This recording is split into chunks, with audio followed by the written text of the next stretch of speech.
Thank you. Thank you. All right. Mic check. 1, 2, 3. Can you guys hear me? Yeah. It's on. After 2 years of starting many meetings on mute, I thought I should double check. All right. Good morning, everyone, and welcome. Let's actually make that welcome back. It's so great to be back in Shoreline Amphitheater after 3 years away.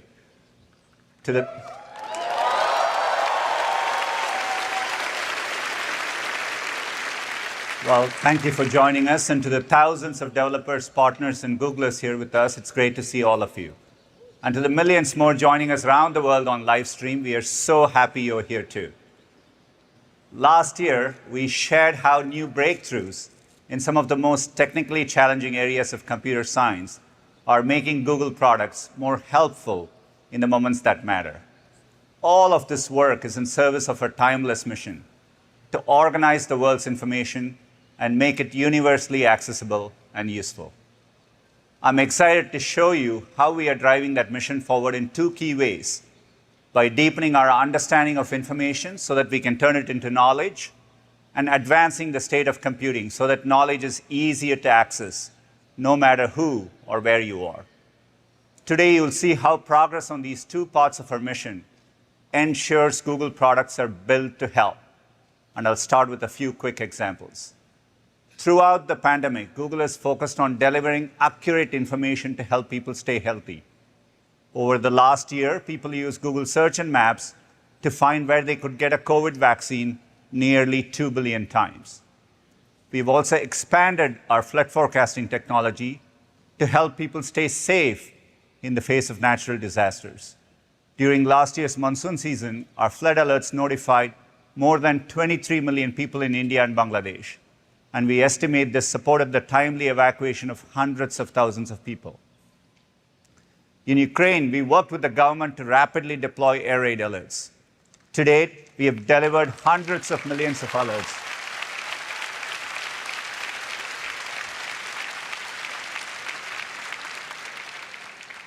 In March, I was in Poland, where millions of Ukrainians have sought refuge. Warsaw's population has increased by nearly 20% as families host refugees in their homes, and schools welcome thousands of new students. Nearly every Google employee I spoke with was hosting someone. In countries around the world, Google Translate has been a crucial tool for newcomers and residents trying to communicate with one another. We are proud of how it's helping Ukrainians find a bit of hope and connection until they are able to return home again. Real-time translation is a testament to how knowledge and computing come together to make people's lives better. More people are using Google Translate than ever before, but we still have work to do to make it universally accessible. There is a long tail of languages that are underrepresented on the web today, and translating them is a hard technical problem. That's because translation models are usually trained with bilingual text. For example, the same phrase in both English and Spanish. However, there's not enough publicly available bilingual text for every language. So with advances in machine learning, we have developed a monolingual approach, where the model learns to translate a new language without ever seeing a direct translation of it. By collaborating with native speakers and institutions, we found these translations were of sufficient quality to be useful. Today, I'm excited to announce that we are adding 24 new languages to Google Translate.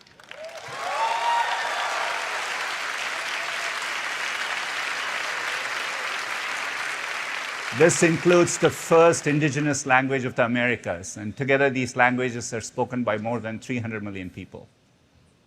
Breakthroughs like this are powering a radical shift in how we access knowledge and use computers. Yet so much of what's knowable about our world goes beyond language. It's in the physical and geospatial information around us. For more than 15 years, Google Maps has worked to create rich and useful representations of this information to help us navigate.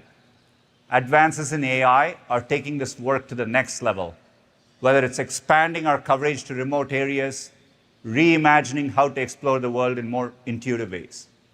Around the world, we have mapped around 1.6 billion buildings and over 60 million kilometers of roads to date. Some remote and rural areas have previously been difficult to map due to scarcity of high-quality imagery and distinct building types and terrain.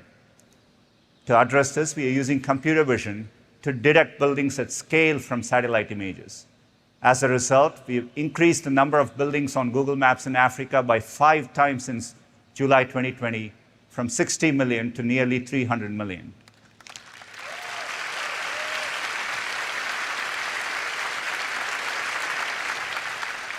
We have also doubled the number of buildings mapped in India and Indonesia this year. And globally, over 20% of buildings on Google Maps have been detected using these new techniques. We've gone a step further and made the data set of buildings in Africa publicly available.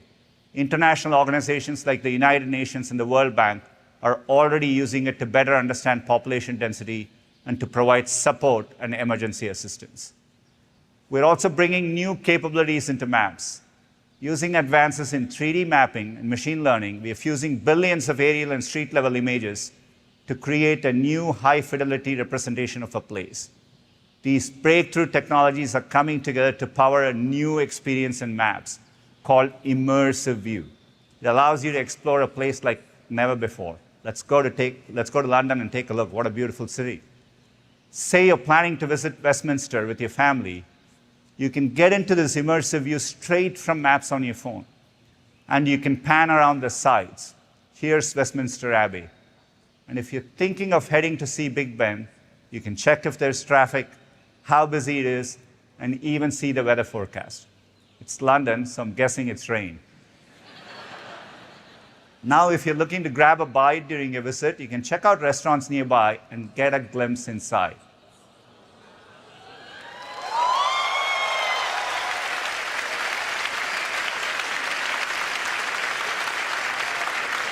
What's amazing is that this isn't a drone flying in the restaurant. We use neural rendering to create the experience from images alone. And Google Cloud Immersive Stream allows this experience to run on any smartphone. This feature will start rolling out in Google Maps for select cities globally this year. Another big improvement to Maps is eco-friendly routing. Launched last year, it shows you the most fuel-efficient route, giving you the choice to save money on gas and reduce carbon emissions. Eco-friendly routes have already rolled out in the US and Canada, and people have used them to travel 86 billion miles, helping save an estimated 500,000 metric tons of carbon emissions, the equivalent of taking 100,000 cars off the road. I'm happy to share that we are expanding this feature to more places, including Europe later this year. In this Berlin example, you could reduce your fuel consumption by 18%, taking a route that is just 3 minutes slower. These small decisions have a big impact at scale. With the expansion into Europe and beyond, we estimate carbon emission savings will double by the end of the year.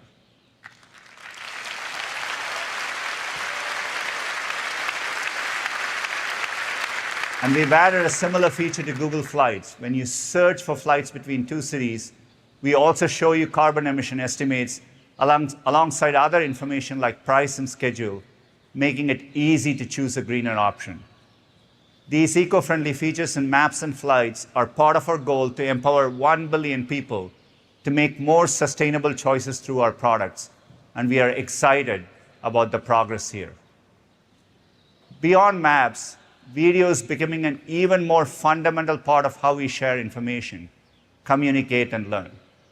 Often, when you come to YouTube, you're looking for a specific moment in a video, and we want to help you get there faster. Last year, we launched auto-generated chapters to make it easier to jump to the part you're most interested in. This is also great for creators because it saves them time making chapters.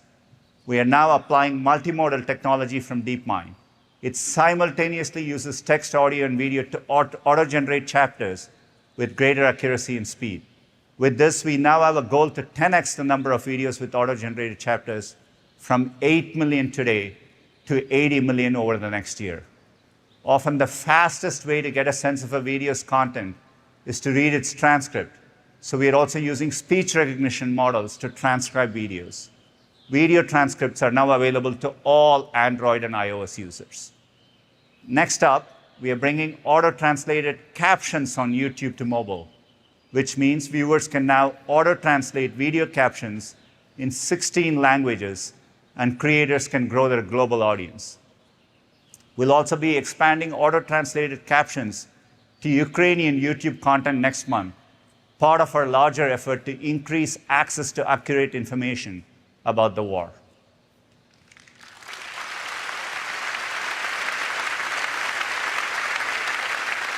Just as we are using AI to improve features in YouTube, we are building it into our workspace products to help people be more efficient. Whether you work for a small business or a large institution, chances are you spend a lot of time reading documents. Maybe you felt that wave of panic when you realize you have a 25-page document to read ahead of a meeting that starts in 5 minutes. At Google, whenever I get a long document or email, I look for a TLDR at the top. TLDR is short for too long, didn't read. And it got us thinking, wouldn't life be better if more things had a TLDR? That's why we have introduced automated summarization for Google Docs.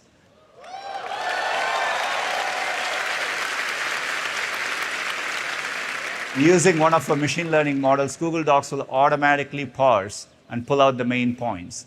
This marks a big leap forward for natural language processing. It requires understanding of long passages, information compression, and language generation, which used to be outside of the capabilities of even the best machine learning models. And docs are only the beginning. We are launching summarization for other products in Workspace. It'll come to Google Chat in the next few months, providing a helpful digest of chat conversations. So you can jump right back into a group chat or look back at the key highlights. What's for lunch?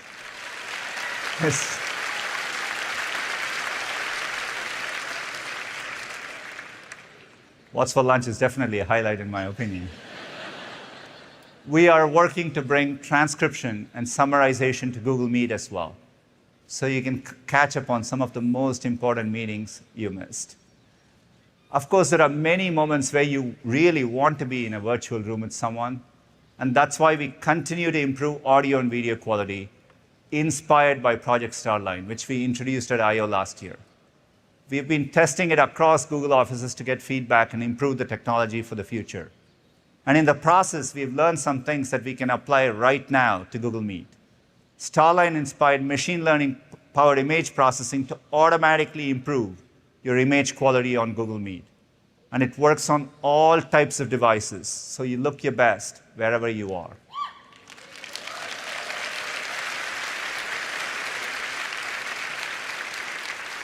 We're also bringing studio-quality virtual lighting to Meet. You can adjust the light position and brightness so you'll still be visible in a dark room or sitting in front of a window. We are testing this feature to ensure everyone looks like their true selves, continuing the work we have done with real tone on the Pixel phones on the Monk scale, which we will tell you about in just a moment. These are just some of the ways AI is improving our products, making them more helpful, more accessible, and delivering innovative new features for everyone. Now I'll turn it over to Prabhakar to share the progress we are making on our original and most important product, Google Search.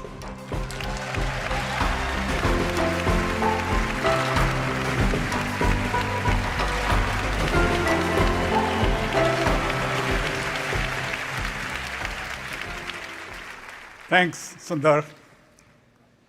People's quest for knowledge often starts with a search.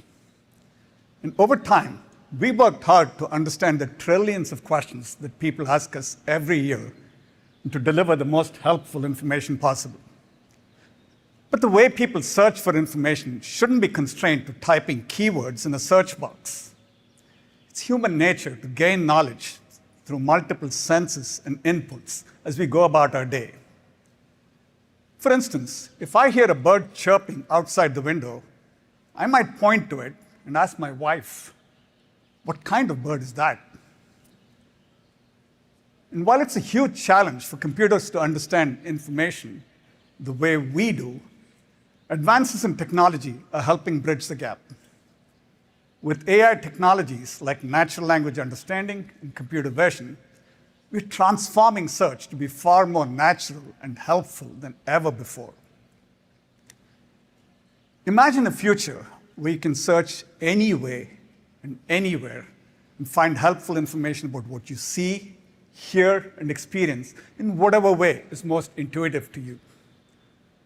This is our vision for the future of search, and it's one we've already taken steps towards.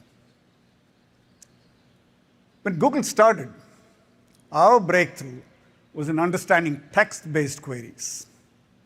Over time, people have asked us more complex and nuanced questions, and our investment in natural language understanding has significantly improved our ability to answer these, even when the query feels like a brain teaser.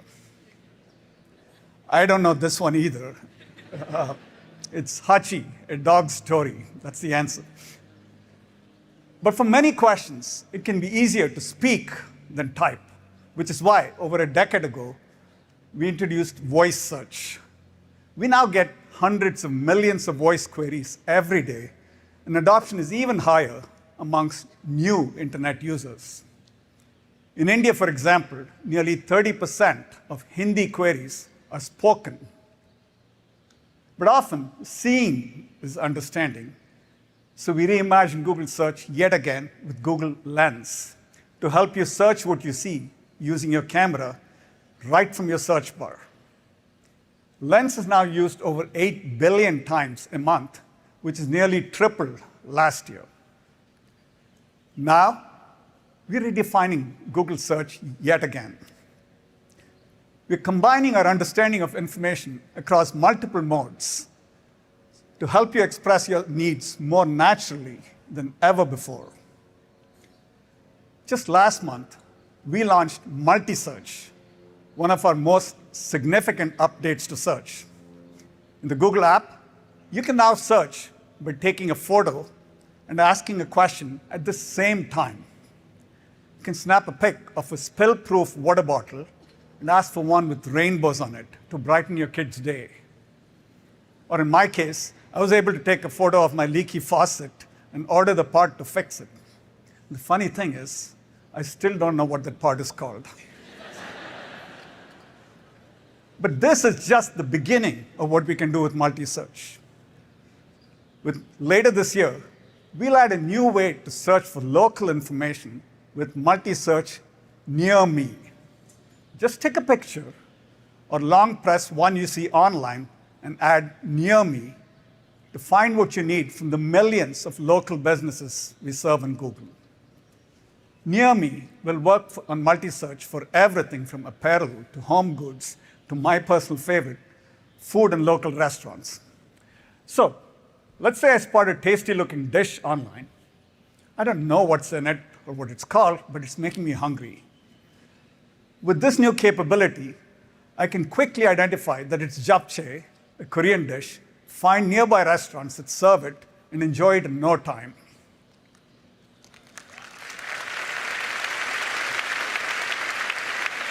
While this all seems simple enough, here's what's happening under the hood. Google's multimodal understanding recognizes the visual intricacies of the dish and combines it with an understanding of my intent, that I'm looking for local restaurants that serve japchae. It then scans millions of images and reviews posted on web pages from our active community of Maps contributors to find results about nearby spots. Multi-search near me will be available globally later this year in English and will come to more languages over time.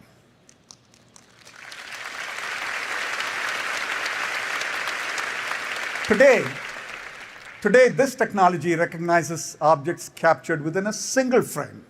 But sometimes, you might want information about a whole scene in front of you. In the future, with an advancement we're calling scene exploration, you'll be able to use multi-search to pan your camera and ask a question and instantly glean insights about multiple objects in a wider scene. Let me give you an example. Let's say you're trying to pick out the perfect candy bar for your friend who's a bit of a chocolate connoisseur.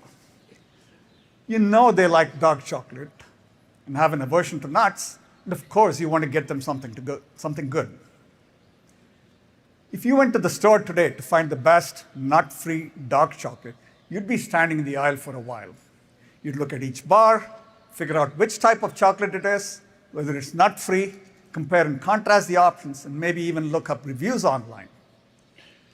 But thanks to scene exploration, you'll be able to scan the entire shelf with your camera and see helpful insights overlaid in front of you.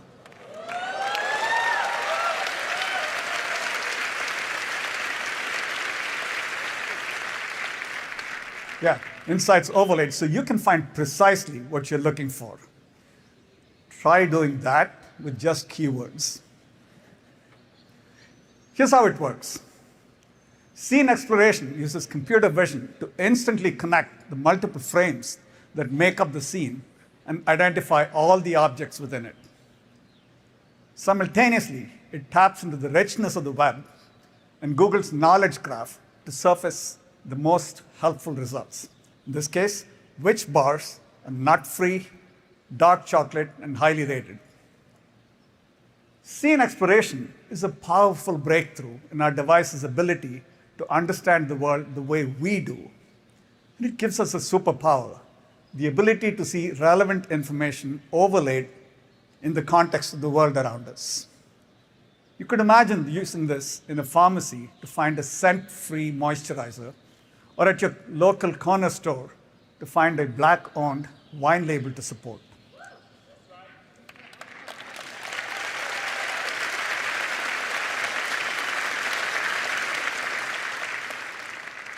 This is like having a supercharged Control F for the world around you.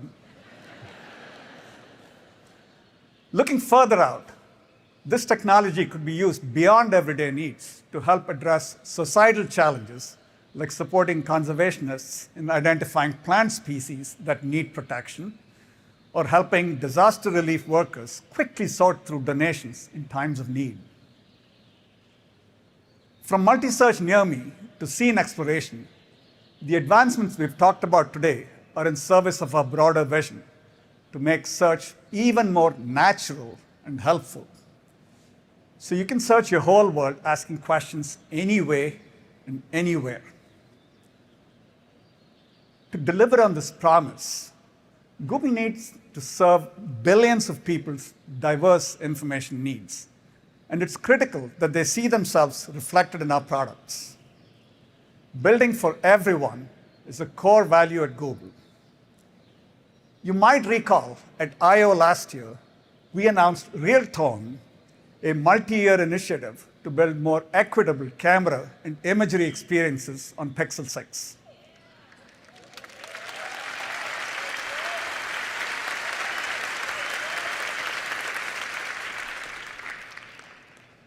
We are now expanding our commitment to skin tone equity across Google products.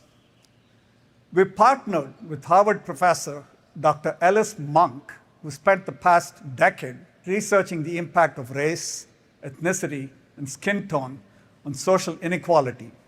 And his research and expertise are shaping how we approach inclusivity in our products. Before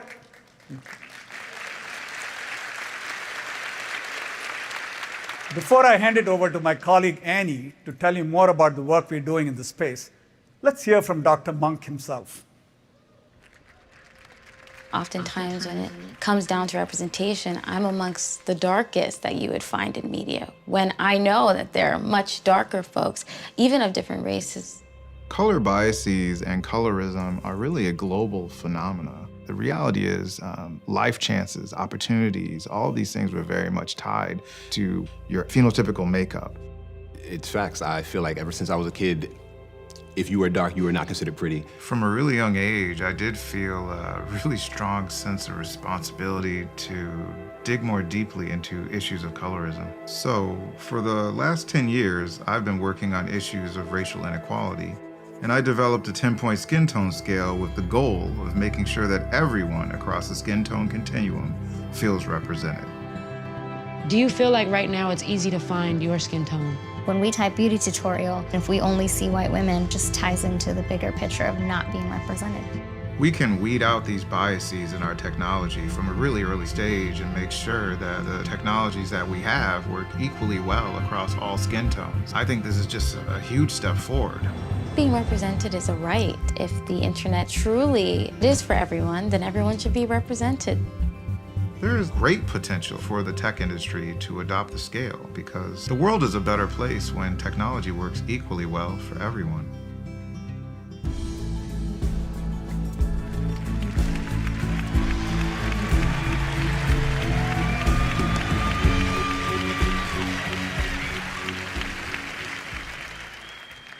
At Google, we build products for the world. Billions of people with varied backgrounds and experiences rely on our products every day. As Dr. Monk mentioned, skin tone is one of many important dimensions that shapes people's identity and experiences, and we all deserve to feel seen and validated. Today, we're excited to share how we're starting to use the Monk Skin Tone Scale to build more inclusive products across Google. Developed by Dr. Monk, the scale adds a critical step to our product development and testing to ensure the technology powering our features works well for everyone. Our research has shown that more people in the US find the Monk scale to more accurately reflect their skin tone compared to the current industry standard. This was especially true for people with darker skin tones. We're testing the scale globally and in different product settings, and we'll continue to improve it to reflect people everywhere. At Google, we've started using the Monk scale to help improve how we understand and represent skin tone in products like photos and search. Every day, millions of people search the web, expecting to see images that match the diversity of the world around them. We've started to roll out improvements to images in Google search to show a range of skin tone diversity so that people from all kinds of backgrounds can find more relevant results.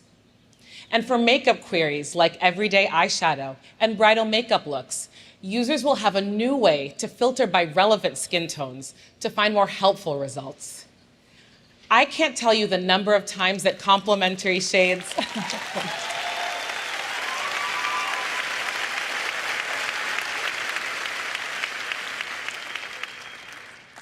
I can't tell you the number of times complementary shades for my skin tone haven't been available.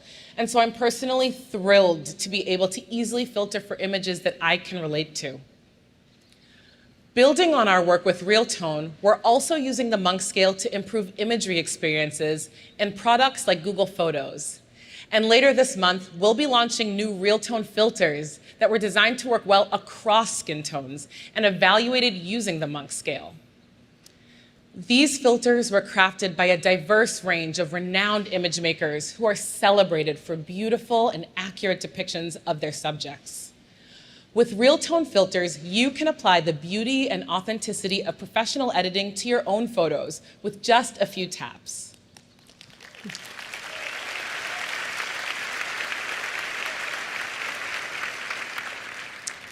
Building more inclusive experiences is a long-term commitment, one that involves close collaboration with brands, publishers, and researchers. And that's why we're pleased to announce that today we are open sourcing the Monk Skin Tone Scale so anyone can use it as a more representative skin tone guide.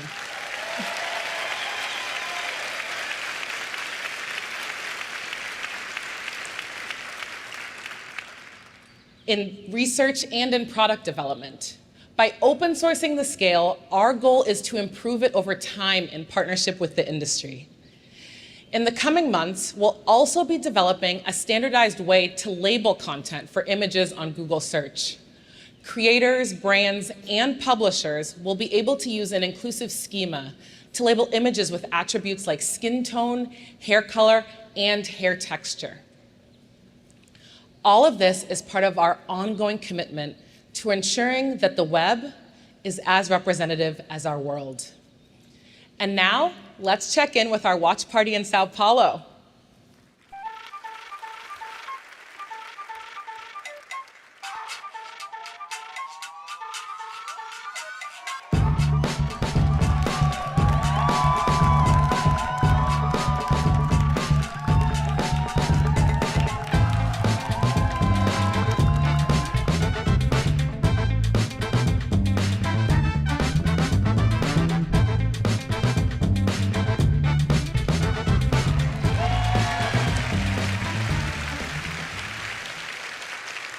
Thanks, Annie and team, for such inspiring work, and hola, Sao Paulo. So far today, we have talked about how we are advancing access to knowledge as part of our mission, from better language translation to improved search experiences across images and video, to richer explorations of the world using maps. Now we are going to focus on how we make that knowledge even more accessible through computing. The journey we've been on with computing is an exciting one. Every shift from desktop to the web to mobile to wearables and ambient computing has made knowledge more useful in our daily lives. As helpful as our devices are, we've had to work pretty hard to adapt to them. I've always thought computers should be adapting to people, not the other way around. So we continue to push ourselves to make progress here. To share more about how we are making computing more natural and intuitive with the Google Assistant, here's Sissy.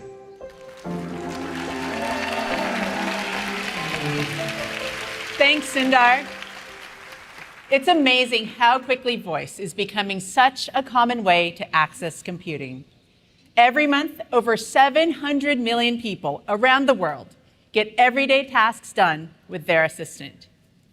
They can just say, "Hey Google," to get help on the go, in their homes, and even in the car. But these interactions are still not as natural as they could be.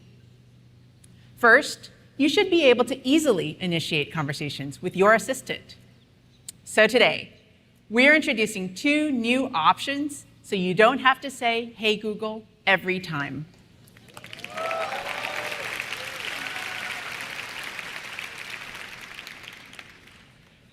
First is a new feature for Nest Hub Max called Look and Talk, which is beginning to roll out today. You can simply look directly at your device and ask for what you need, like when you make eye contact to start a conversation with another person. Once you opt in, Look and Talk is designed to activate when both Face Match and Voice Match recognize it's you. And video from these interactions is processed entirely on device, so it isn't shared with Google or anyone else.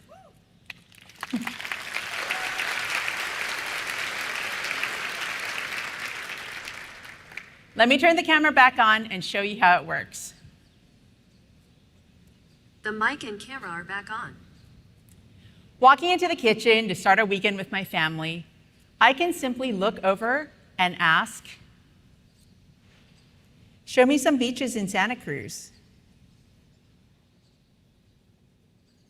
I found a few beaches near Santa Cruz.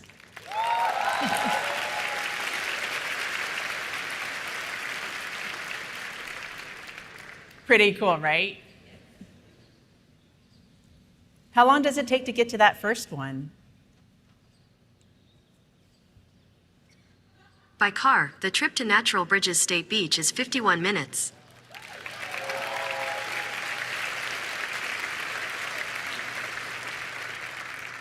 That's so much easier than saying the hot word over and over.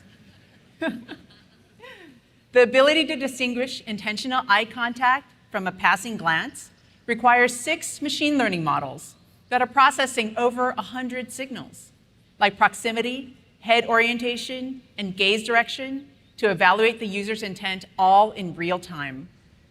We've also tested and refined Look and Talk to work across a range of different skin tones, using some of the same principles of inclusion behind real tone on Pixel 6 camera and Monk scale.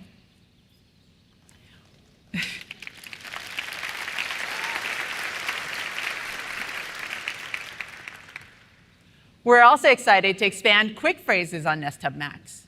Quick phrases already lets you skip the hot word for things like answering calls on Pixel 6 and stopping timers on Nest devices. And in the next few months, you'll be able to ask your assistant for many common requests, like setting alarms, asking for the time, and controlling lights from your Nest Hub Max, all without saying the hot word.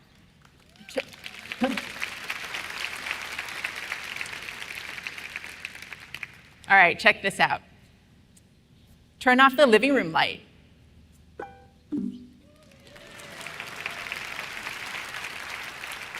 That was so easy. I just said what I wanted.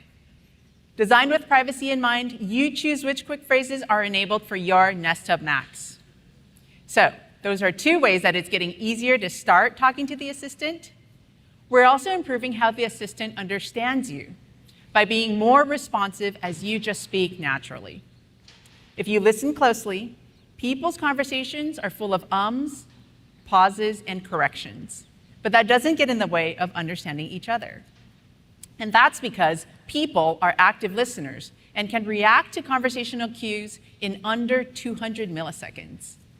Humans handle this so naturally, but doing this for open-ended conversations across the assistant is a really hard problem.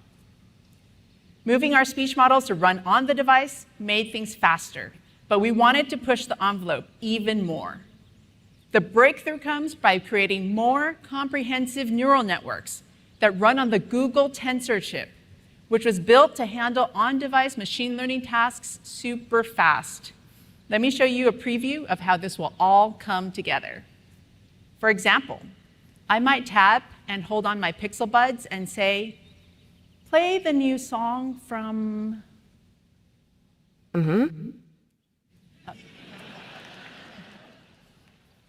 Florence and the something?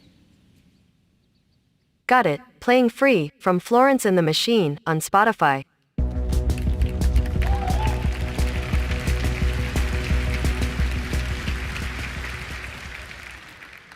You heard how I stumbled at the beginning, but my assistant gently encouraged me to complete my thought.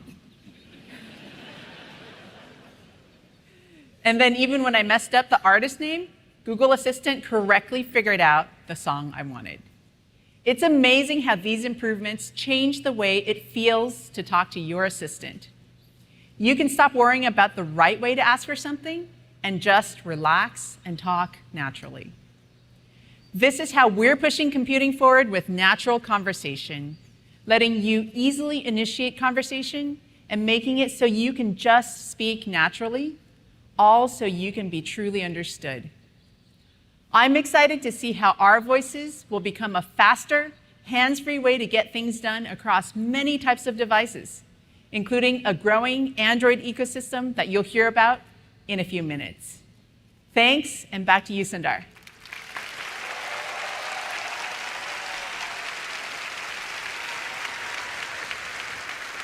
Thanks, Sissy. We are continually working to advance our conversational capabilities. Conversation and natural language processing are powerful ways to make computers more accessible to everyone. And large language models are key to this. Last year, we introduced Lambda, our generative language model for dialogue applications that can converse on any topic. Today, we are excited to announce Lambda 2, our most advanced conversational AI yet. We are at the beginning of a journey to make models like these useful to people, and we feel a deep responsibility to get it right. And to make progress, we need people to experience the technology and provide feedback. We opened Lambda up to thousands of Googlers who enjoyed testing it and seeing what it was capable of. This yielded significant quality improvements and led to a reduction in inaccurate or offensive responses. That's why we have made AI Test Kitchen. It's a new way to explore AI features with a broader audience. Inside the AI Test Kitchen, there are a few different experiences. Each is meant to give you a sense of what it might be like to have Lambda in your hands and use it for things you care about. The first is called Imagine It. This demo tests if the model can take a creative idea you give it and generate imaginative and relevant descriptions. These are not products, they are quick sketches that allow us to explore what Lambda can do with you. As you see, the user interfaces are very simple. Say you're writing a story and you need some inspirational ideas. Maybe one of your characters is exploring the deep ocean. You can ask what that might feel like. Here, Lambda describes a scene in the Mariana Trench. It even generates follow-up questions for you on the fly. You can ask Lambda to imagine what kind of creatures might live there. Remember, we didn't hand-program the model for specific topics like submarines or bioluminescence. It synthesized these concepts from its training data. That's why you can ask about almost any topic, Saturn's rings, or even imagine being on a planet made of ice cream.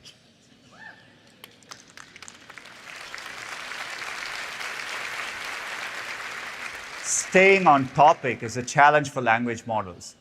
Say you're building a learning experience. You want it to be open-ended enough to allow people to explore where curiosity takes them, but stay safely on topic.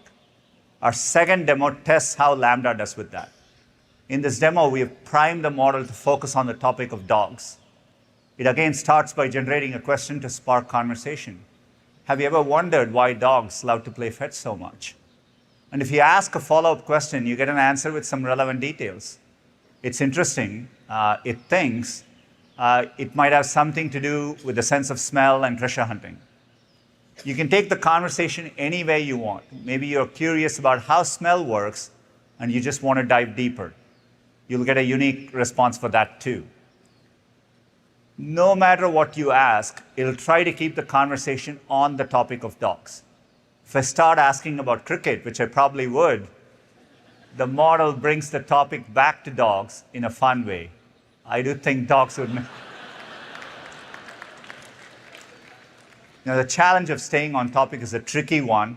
It's an important area of research for building useful applications with language models. And this last demo is my favorite, so we're going to do it live. Let me turn it over to Josh.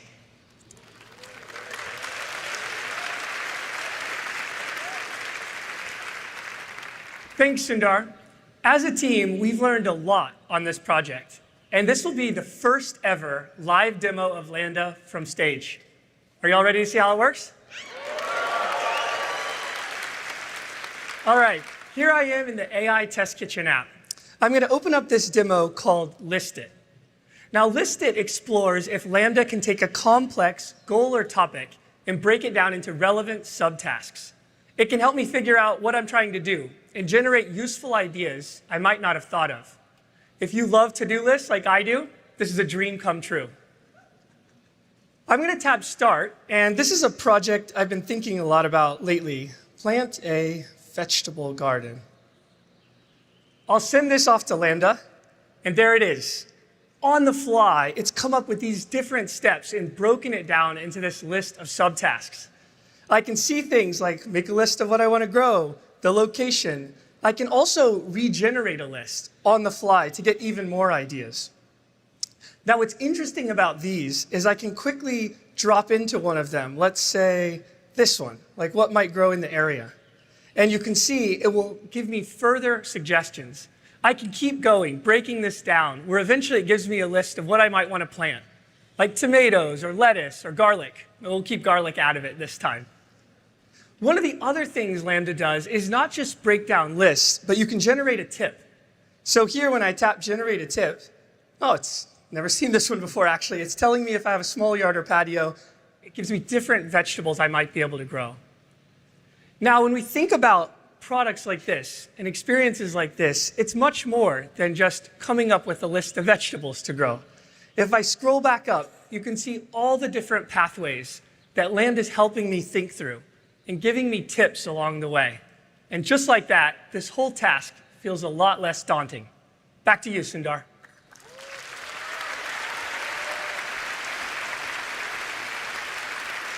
Thanks, Josh.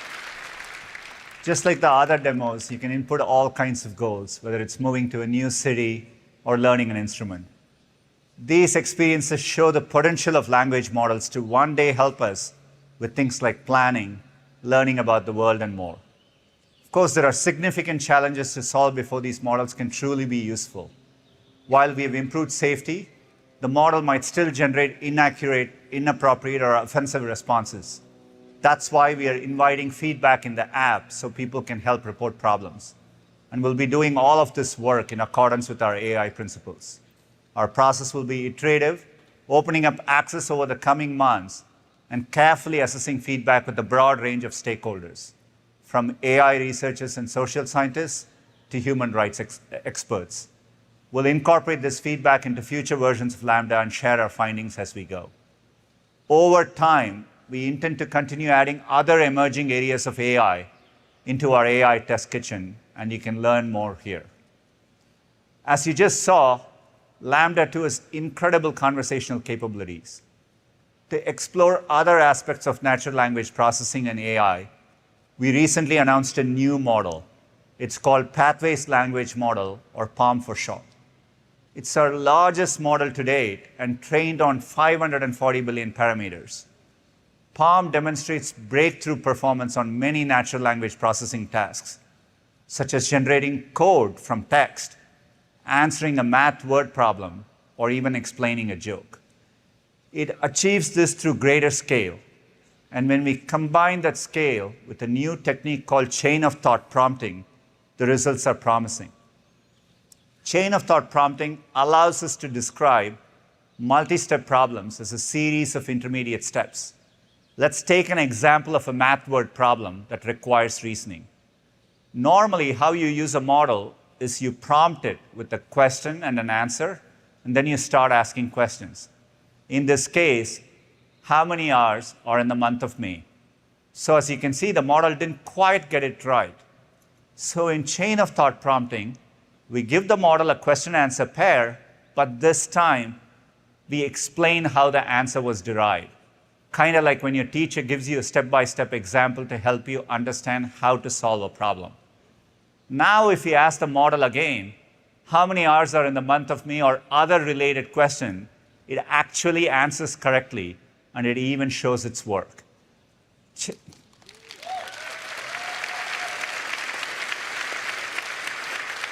Chain of thought prompting increases accuracy by a large margin.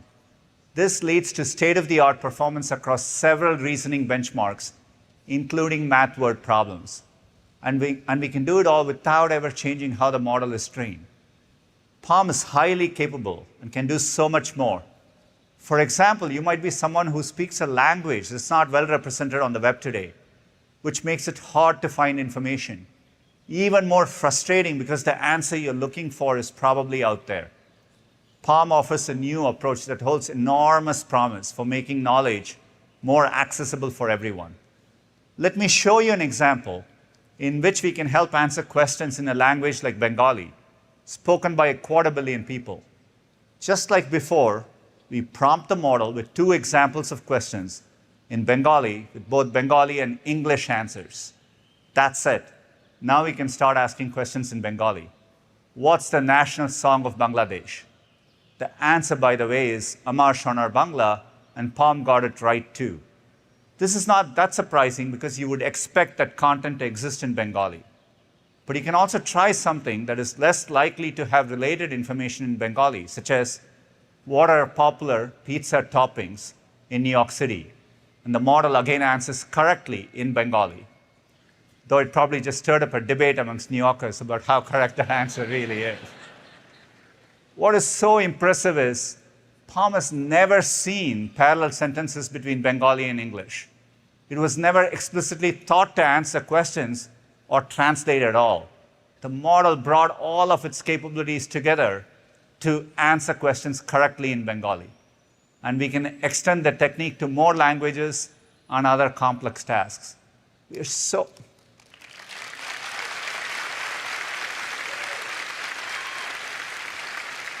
so optimistic about the potential for language models. One day we hope we can answer questions on more topics in any language you speak, making knowledge even more accessible in search and across all of Google. All the advances we have shared today are possible only because of our continued innovation in our infrastructure. Recently, we announced plans to invest $9.5 billion in data centers and offices across the US. One of our state-of-the-art data centers is in Mays County, Oklahoma. I'm excited to announce that there we are launching the world's largest publicly available machine learning hub for all our Google Cloud customers.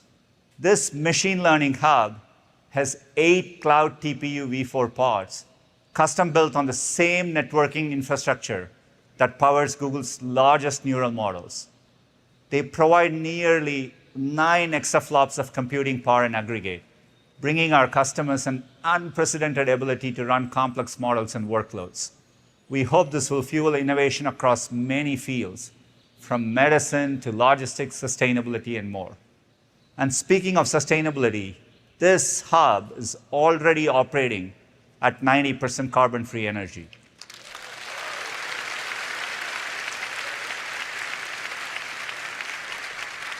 This is helping us make progress on our goal to become the first major company to operate all our data centers and campuses globally on 24/7 carbon-free energy by 2030.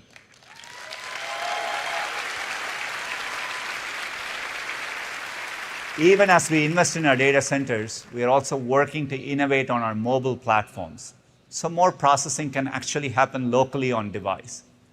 Google Tensor, our custom system on a chip, was an important step in this direction. It's already running on Pixel 6 and Pixel 6 Pro and brings our AI capabilities, including the best speech recognition we've ever deployed, right to your phone. It's also a big step forward in making those devices more secure. Combined with Android's private compute core, it can run data-powered features directly on device so that it's private to you. To share more about how we are making computing safer with Google, let me turn it over to Jen.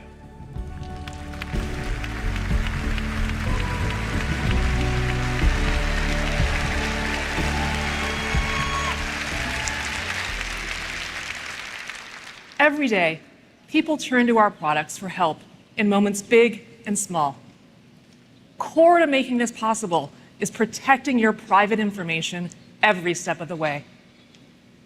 Even as technology grows increasingly complex, we keep more people safe online than anyone else in the world, with products that are secure by default, private by design, and put you in control.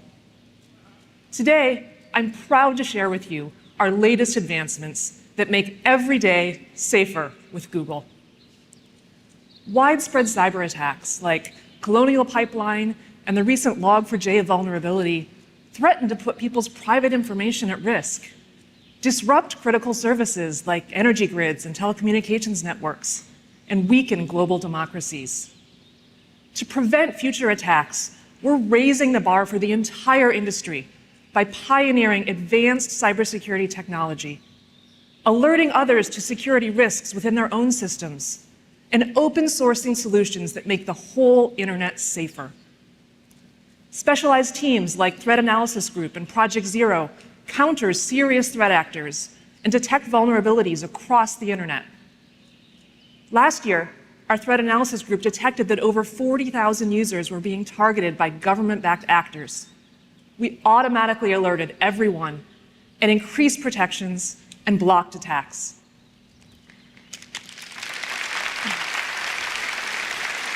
Most recently, with the war in Ukraine, we observed a surge of distributed denial-of-service attacks against websites providing critical information, like current news and evacuation resources. We expanded our free DDoS defense program, Project Shield, to defend more than 180 Ukrainian websites, including those that belong to the Ukrainian government, news, and human rights groups.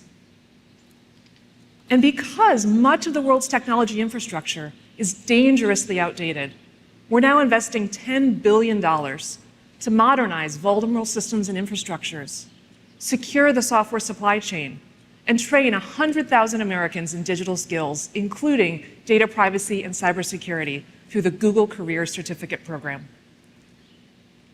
In addition to keeping companies and organizations safe around the world, we build advanced security into everything we make to protect individual users. In the last few years, phishing scams have risen substantially, and they're responsible for 90% of recent cyber attacks. Our built-in protections intercept these attempts before they ever reach you. For example, every day, Gmail and Messages by Google block more than 15 billion spam and phishing messages. Google Play now scans 125 billion installed apps for malware, making the entire app ecosystem safer. And our safe browsing technology, built into Chrome and other major browsers, now protects 5 billion devices from risky sites. Detecting and blocking threats at this scale every day makes our AI-powered protection second to none, and also enables our teams to identify new areas to safeguard. Which is why we're now scaling our proven phishing protections to Google Docs, Sheets, and Slides. Soon, if you're working in a shared doc that contains a suspicious link, we'll automatically alert you and take you back to safety.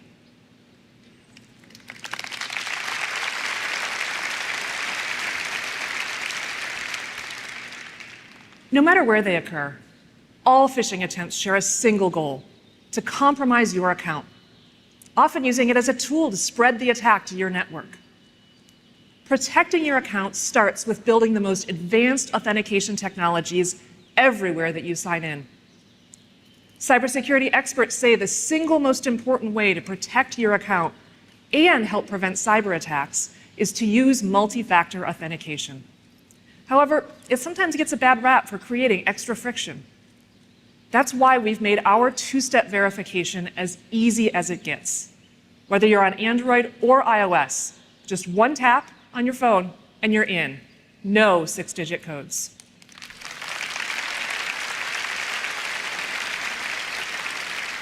Over 10 years ago, we were the first consumer technology company to offer two-step verification, and we're now the first to turn it on by default. Last year alone, we enrolled an additional 150 million accounts in two-step verification. And we're optimizing the sign-in flow and account recovery experience so that we can turn on this additional layer of protection for everyone. To extend the world-class security of your Google account to all your online accounts, we built Sign In with Google. Every day, 400 million people use it for secure one-click access to everything from travel sites to grocery apps. Building an authentication system that's secure and easy to use is a massive challenge. I mean, how many times have we all had to click forgot password? Thanks to years of engineering investment in our password manager, two-step verification, security keys, and most recently, passkeys, we've laid the path for a future without passwords.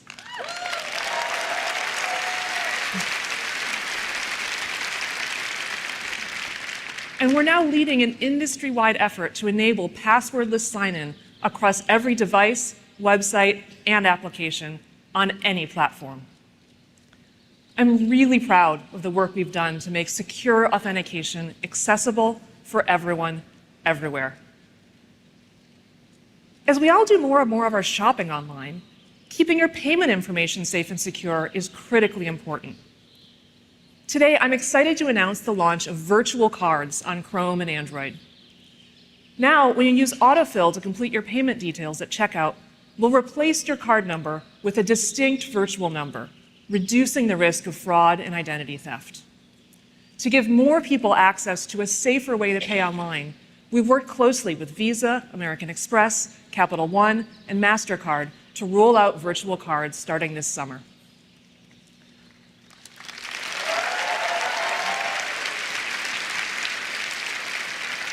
We're constantly monitoring the security of your Google account to give you peace of mind. We're now adding a safety status on your profile picture. So if anything needs your attention, we'll let you know and then guide you through simple steps to ensure your account is secure. We're relentless about protecting your personal information with the most advanced security in the world. Because if it's not secure, it's not private. But protecting your privacy requires us to be equally rigorous in building products that are private by design. And I'm excited to tell you about our latest advancements in this area. Today, computing's no longer happening just on a computer or on a phone, but across your home, in your car, on your wrist, and in the cloud. Unlocking personalized, helpful experiences while protecting user privacy in this increasingly complex environment presents new technical challenges. Building on deep research and advances in AI, hardware, and cloud computing, we've engineered a new technical approach we call protected computing. At its core, protected computing is a growing toolkit of technologies that transforms how, when, and where data is processed to technically ensure the privacy and safety of your data. Our approach focuses on 3 areas. First, we minimize your data footprint. Our focus here is on shrinking the amount of personally identifiable data altogether, collecting less and deleting more, using techniques like edge processing and ephemerality. If the data doesn't exist, it can't be hacked. Second, we de-identify the data, from blurring and randomizing identifiable signals to adding statistical noise We use a range of anonymization techniques to strip your identity from your data, so it's no longer linked to you. And third, we restrict access through technologies like end-to-end encryption and secure enclaves. This is about making it technically impossible for anyone, including Google, to access your sensitive data. This toolkit of diverse techniques enables us to deploy the safest, smartest solution possible, and often stack multiple techniques to provide layered protections. Today, protected computing enables Android to suggest the next phrase in your text while keeping your conversation completely private. It helps Pixel know when to keep your screen awake while continuously deleting ambient signals as they're processed. And it allows Chrome to alert you to compromised passwords without knowing a single one.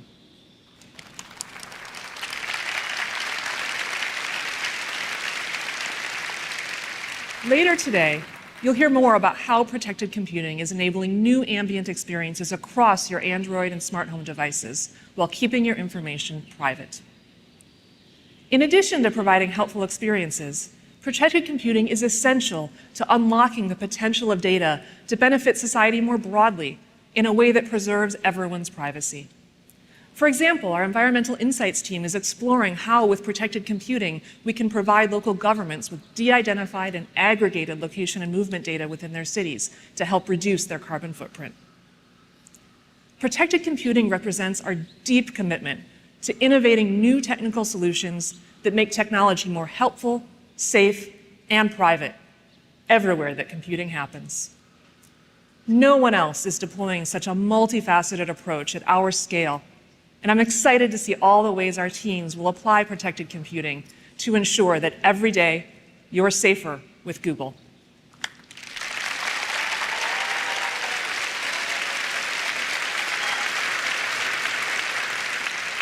At the end of the day, we believe that privacy is personal. That's why we continue to build powerful controls that let you choose what's right for you. To share more about the newest ways we're putting you in control of your data, let me pass it to Danielle.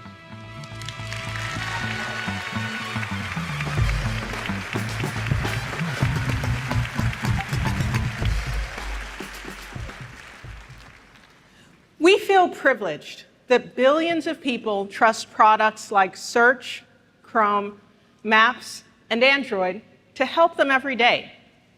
And we work hard to earn that trust by providing tools that put you in control of your privacy and that help you control your online experience. As Jen mentioned, protecting your privacy is central to making every day safer with Google. An important way that we do this is by helping you take more control over your data, including the data used to show you ads. We never sell your personal information to anyone or use the content you store in apps like Gmail, Google Photos, or Drive for advertising purposes.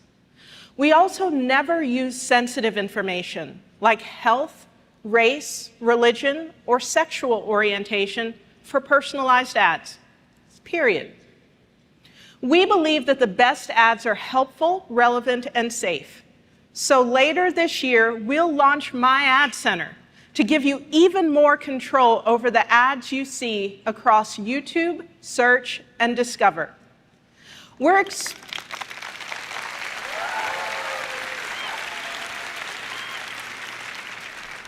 expanding on our existing ads privacy settings, so now through My Ad Center, you can directly control the data used to personalize your ads. For the first time, you can choose to see more ads from the categories or brands you like. For example, I'm interested in hybrid vehicles, so I'd choose to see ads from that category. You can also opt to see fewer ads from categories or brands you're not interested in. You'll be able to access My Ad Center through your Google account or directly from the ad. But it's not just about managing your data. We also know people want to have more control over their online presence to feel safer. So I have a question for you all. How many of you have searched for your name on Google? Okay, I do the occasional search for myself, and judging by the reaction, I can tell I'm not alone in checking to see what others may find about me online. At Google, while we strongly believe in open access to information, we also have a deep commitment to protecting people online. This is why we have policies for removing certain types of personally identifiable information from search results that we know people may prefer to keep private, such as their bank account or credit card numbers that could be used for financial fraud. Now we're building on this by introducing a new tool to accompany updated removal policies that allows you to take even more control of your online presence.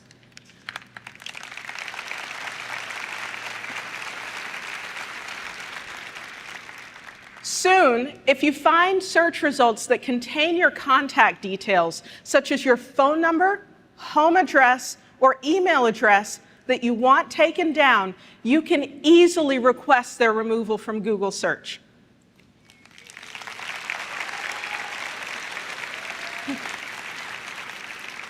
Of course, removing this information from Google Search doesn't remove it from the web. But this is an important step in helping to protect people online. This feature will be available in the coming months in the Google app, and you will also be able to access it by clicking the 3 dots next to individual Google search results.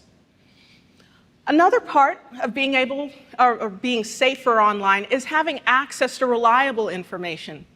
Google Search is built from the ground up to deliver high-quality information.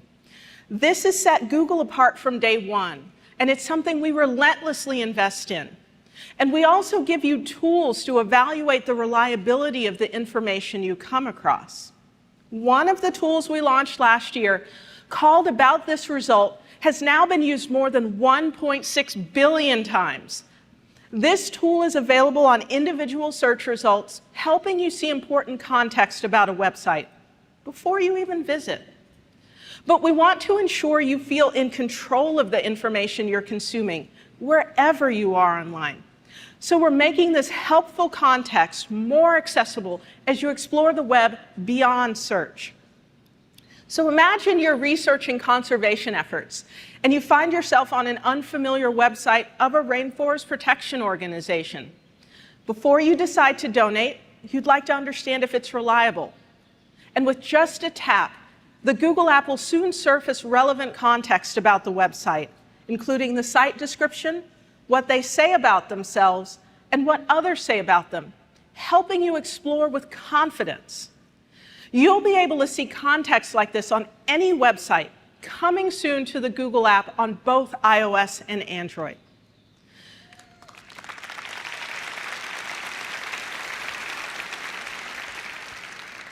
As we've talked about today, at Google, we keep more people safe online than anyone else in the world, with products that are secure by default, private by design, and that put you in control. Everything we make is designed with safety at the core, including the platforms with billions of users like Search and Android. And speaking of Android, the team has been building cool experiences across the many devices in your life. And up next, Samir will be here to tell you more about it. But first, let's say hello to our watch party in London.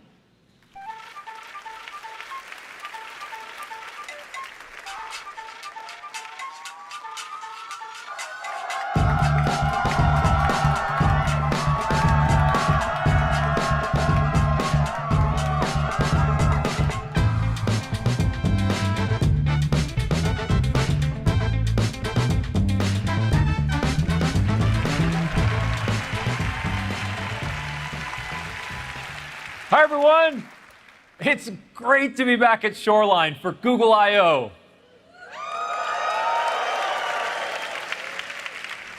Over the years, Android has grown into the most popular OS in the world, delivering access, connectivity, and information to people everywhere on their smartphones. Last year alone, consumers activated 1 billion new Android phones. And as Prabhakar showed us earlier, with advances in machine learning, these supercomputers in our pocket can help us get more done than ever before. While the phone is still the most popular form of computing, people are increasingly adding all kinds of connected technologies to their lives, like TVs, cars, watches, and more. And even if those devices don't come from different manufacturers, people expect everything to work together without the hassle. It's got to be simple. Android has always been about people choosing the technology that works best for them. In a multi-device world, we believe this openness is even more essential for creating the best consumer experience. So let's talk about what's new in Android 13 to bring all the benefits of this multi-device future to everyone. There are three big themes we're focused on. First, enabling you to do more with your phone at the center. Second, extending beyond the phone to all the forms of computing people love, like watches, tablets, and more. And third, making all your devices work better together to solve problems and help you throughout your day. Let's start by talking about phones. Android 13 builds on our Material You design language, so your phone has even more ways to adapt to your style. All your app icons can now incorporate your color theme. And there's a new media control that tailors its look to the music you're listening to. I love how the progress bar grooves to the beat. It's super cool. You can even personalize your experience by setting a different language per app. So if you're multilingual, you can use your social media app in one language and your banking app in another. And of course, Android 13 comes jam-packed with dozens of new security and privacy features.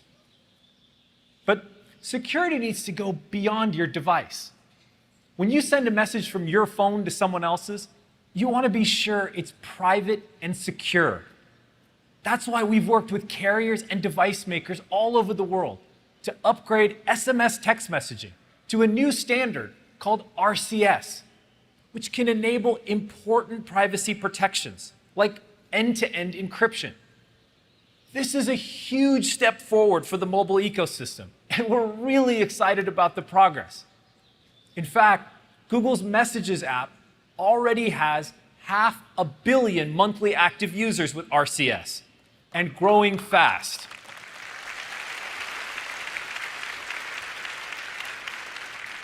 We hope every mobile operating system gets the message and upgrades to RCS. So your messages are private, no matter what device you're using. Now, our phones are essential parts of the way we communicate with our friends, family, and loved ones. In fact, these days, there's only two things I don't leave my home without: my phone and my wallet. So the question is, can my phone replace my wallet? Well, today, we're excited to introduce the new Google Wallet.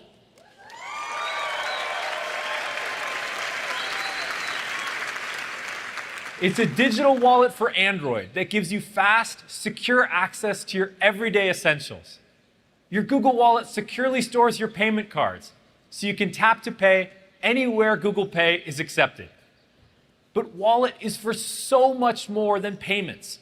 It's a way to unlock more of the world around you. You can show your student ID on campus, board a flight, or start your car. You can even use it as your park pass to explore Walt Disney World. Items that contain highly personal information, like your vaccine card, are stored on your device and not shared with anyone, not even Google. Now, we know it's hard to part with your physical wallet if it doesn't have your most essential item, your ID. So we're working with states here in the US and governments around the world to bring digital IDs to Wallet later this year.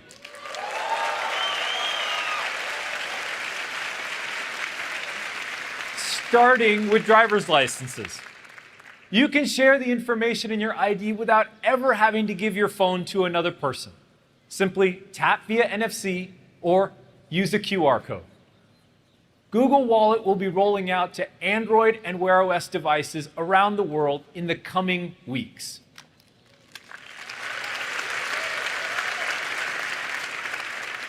Now, helping you securely communicate with your friends and family and storing your digital identity is really useful.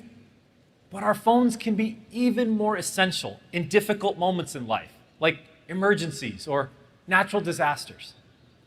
2 years ago, we developed the first algorithms on a phone to detect when you're in a car crash and automatically call for help. Let's take a look. I've got no recollection of the accident whatsoever.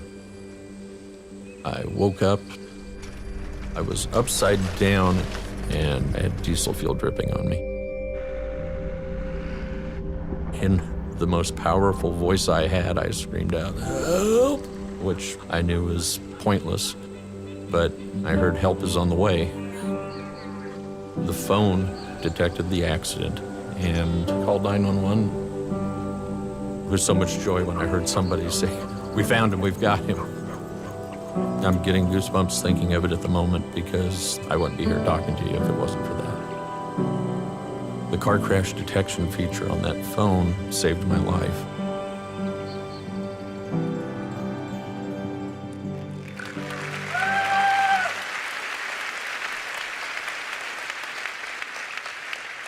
Stories like this have inspired us to do more, to make technology helpful when you need it the most.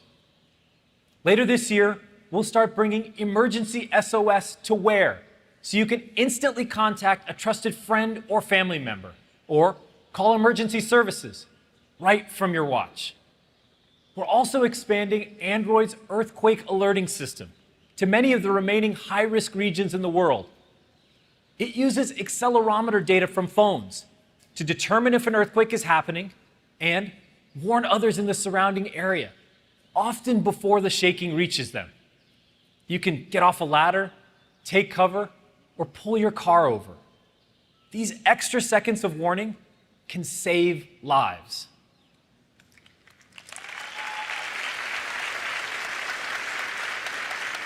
There's so many ways our phones can help us do more. Whether it's helping you securely communicate with friends, safeguarding your digital identity, or getting you help in critical moments.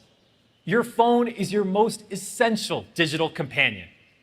And what you can do with Android gets even more exciting when we go beyond the phone. To tell you more, here's Tristan.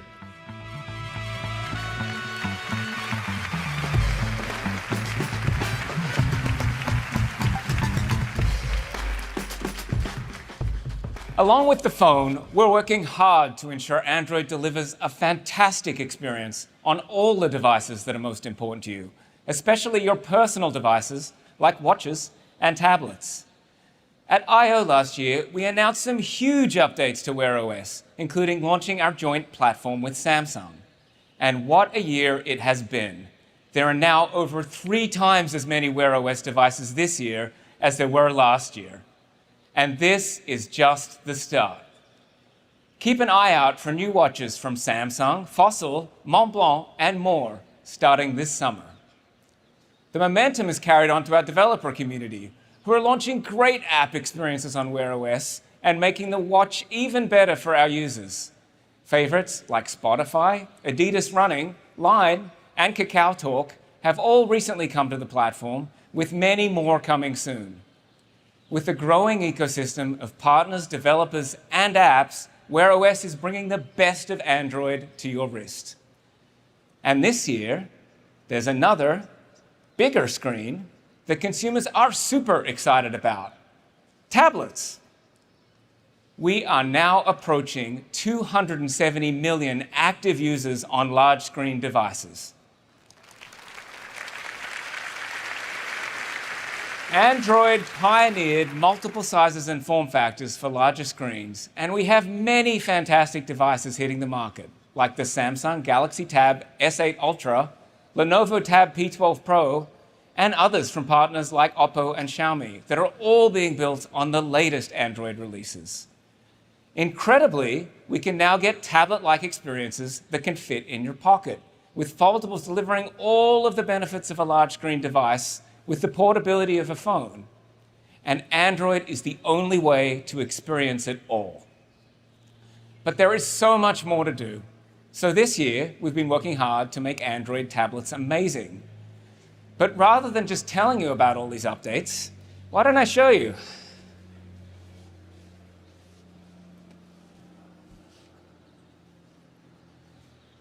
From the moment you power on the device, you can see the Android experience has been refined for the larger screen. One thing I absolutely love are the changes to the notification shade. It's been expanded to let you see more at a glance and have control right at your fingertips. There's also a new app taskbar that runs along the bottom. You can see, if I go ahead and fire up Google Photos, the taskbar is still there, and it gives me easy access to all my apps when I need them. This bigger screen also makes multitasking super easy. Say I want to share a picture from my latest vacation with a friend. I can pick up the conversation,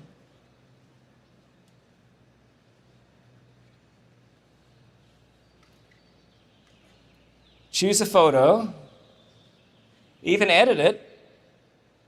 It was pretty warm that day, as I remember it. And then drag it straight in.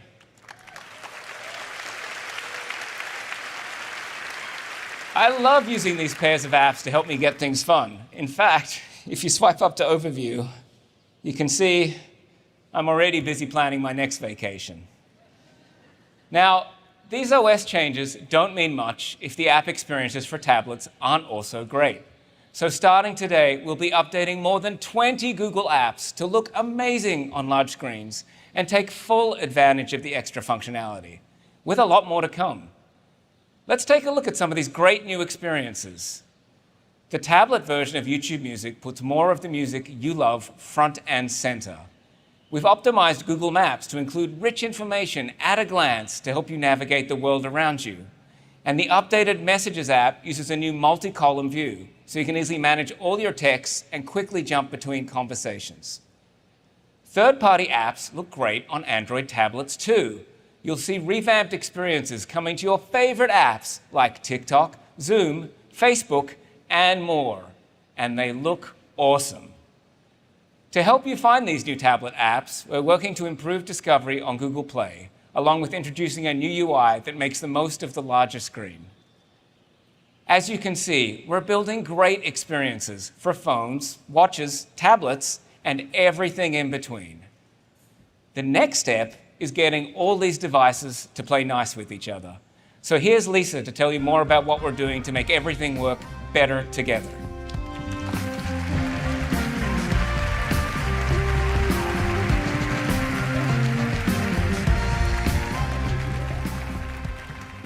The whole point of adding more devices to your life is to make it easier, richer, more convenient.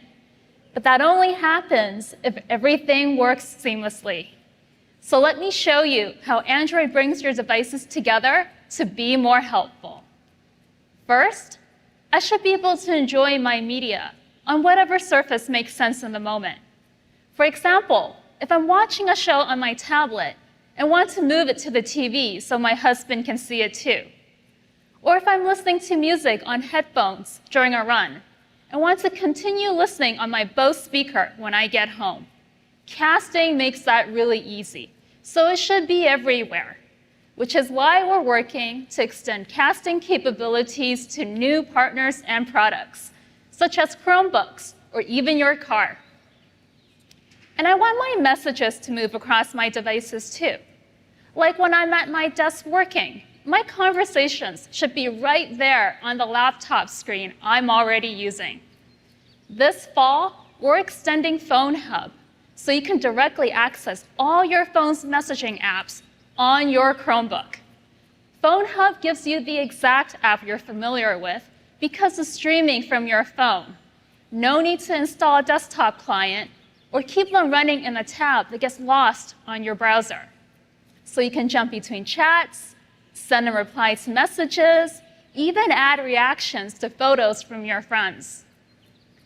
And here's one of my favorite new features. Copy something on your phone and paste it on your tablet. It could be a URL, an address, or even a picture or screenshot. It's so simple and useful.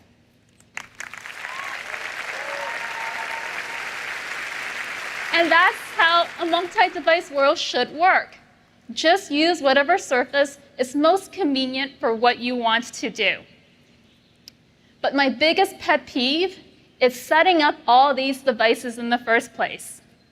We developed Fast Pair to take care of that chore for you without having to manage settings or remember where the pairing button might be hidden. We're continuing to expand Fast Pair so your phone, your laptop, and your TV all pair easily and instantaneously with your headphones and smart devices. And we want to extend this easy connectivity to all the devices in your home. That's where Matter comes in. It's an open industry standard launching this fall. Matter connects our Google Nest hardware along with top brands and hundreds of supported products, like light bulbs, door locks, smart plugs, and a lot more. It's a big list. You'll be able to quickly connect all those Matter-enabled devices in seconds to your home network, Google Home, and your favorite apps using Fast Pair. There are so many new opportunities in this multi-device world, from helping you do more with your phone at the center, to extending computing beyond the phone, and making sure all your devices work better together. Thank you so much to our millions of developers and billions of users for making Android an incredible platform. We're excited to keep pushing it forward with you, so keep an eye out for the Android 13 beta today. We've got a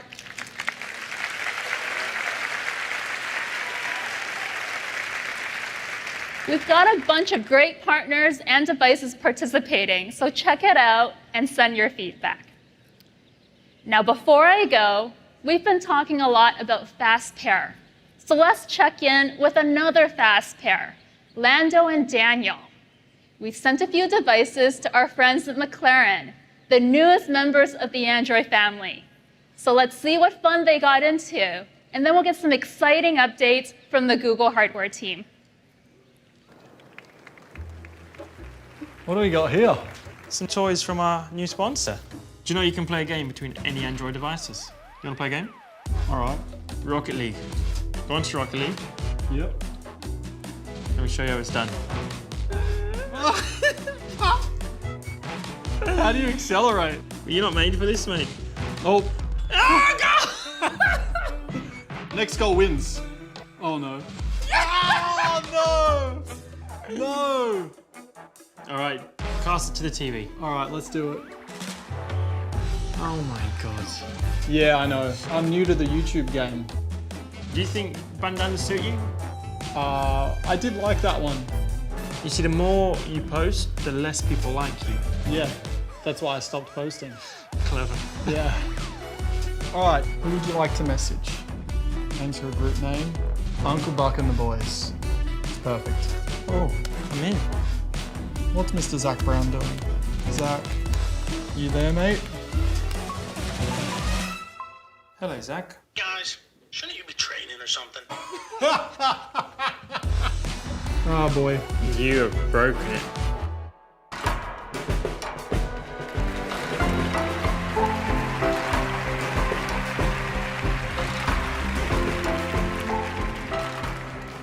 You just heard about the work we're doing across Google and Android to make a multi-device world simpler, so all your devices work better together. Let's talk next about Google's own hardware. We're building on this multi-device world to create a seamless, cohesive Pixel portfolio that pulls together all the tech breakthroughs you've seen today across Google. We'll start with Pixel phones, where we take all the helpfulness and intelligence of Google and create an experience that adapts to you. Last fall, we debuted Google Pixel 6 and Pixel 6 Pro, a complete reimagining of Pixel inside and out. It's our first phone powered by Google Tensor, a mobile compute platform we developed around Google's latest AI and machine learning models. Tensor gives us a major advantage in mobile AI, and it's a hardware foundation that we'll be building on for years to come. With leading-edge hardware, software, and AI, Pixel 6 introduced some amazing new phone capabilities to help you take professional quality photos and communicate with people in another language, all while keeping your personal information private with the Google Tensor Security Core. Pixel 6 is a huge step forward for the Pixel portfolio, and it's been great to see the response from Pixel users. It's the fastest-selling Pixel ever, despite all the supply constraints in the industry. Pixel 6 has already sold more than Pixel 4 and 5 combined.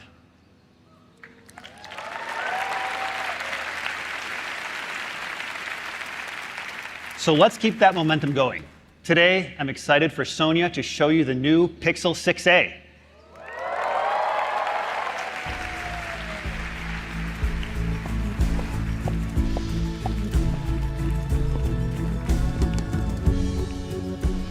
Thanks, Brian. Like all our A-series phones, Pixel 6a delivers the helpful, personal Pixel experience for the unbeatable price of $449. That's right. We truly believe it's the best smartphone we've ever offered for this price. And let me tell you why.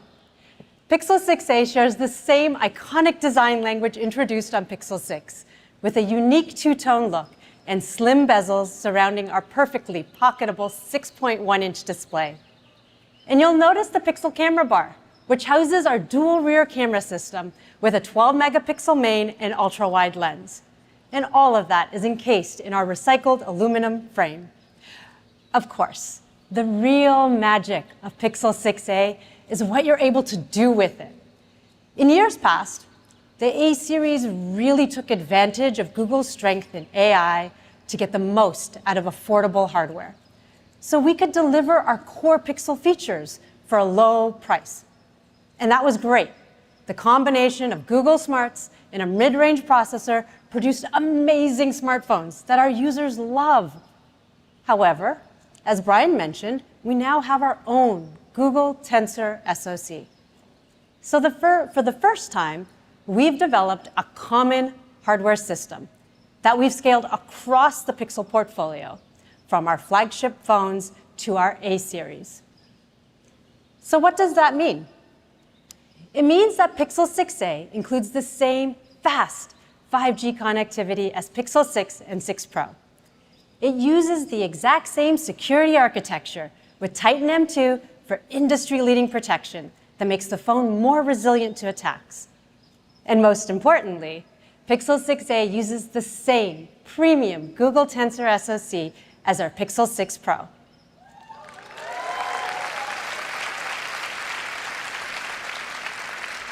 That's right. That is a big deal for a phone at this price. With Google Tensor as the brain inside Pixel 6a, our state-of-the-art machine learning models run nearly 5 times faster than Pixel 5a. So we can provide better performance and richer AI-driven experiences for the same low price. Pixel 6a gives you the same great Android experience as our Pixel 6 Pro, as well as Pixel-exclusive features across photography, speech, security, and more. Let's start with photography. The camera system has real tone built in, so your photos are beautifully and accurately reflect your own skin tone. It also has night sight, so you can take incredible low-light photos.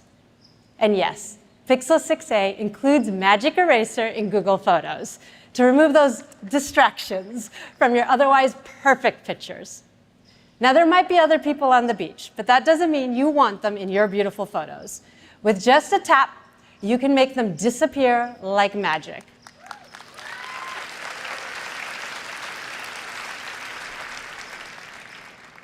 And watch this. we've enhanced Magic Eraser, so you can also change the color of distracting objects in your photo. In a tap, the object's colors and shading blend in naturally.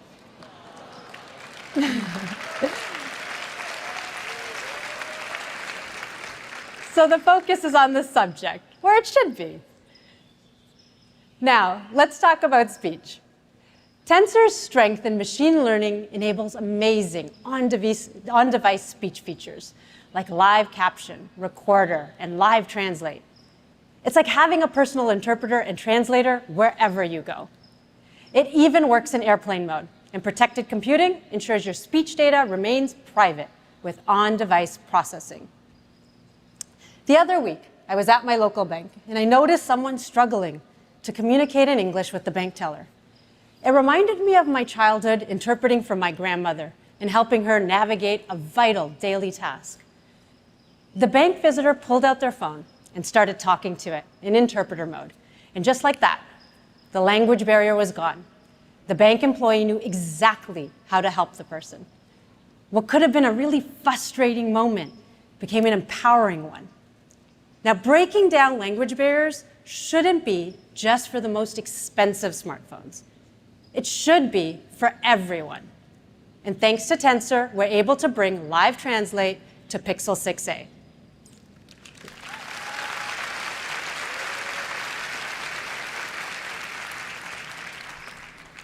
And finally, everyone deserves to have peace of mind knowing your phone is protected. So we're continuing to deliver the same safety and security features as our premium phones. Along with the Titan M2 security chip, there's an under-display fingerprint sensor for secure unlock, and you'll get 5 years of security updates, so you'll always have the latest protection. Pixel 6a delivers the core Google hardware and software experience powered by Google Tensor across photography, speech, and security. And you'll get all this without compromising on an all-day battery. We're super excited to make Pixel 6a available for just $449.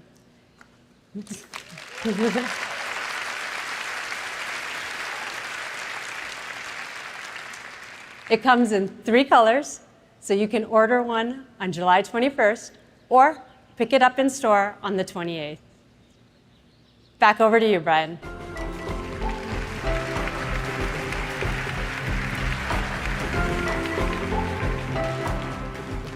Thanks, Sonia.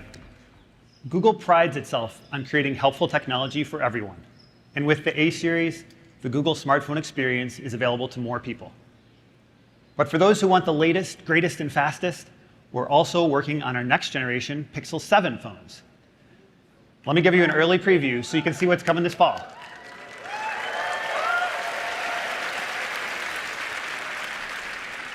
Here's a first look at the Pixel 7 and Pixel 7 Pro.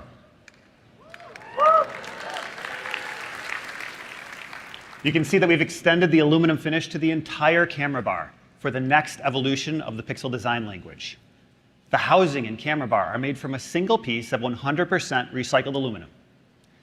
And the gorgeous Pixel 7 Pro, in its triple camera system, sets a completely new standard for photography, performance, and design.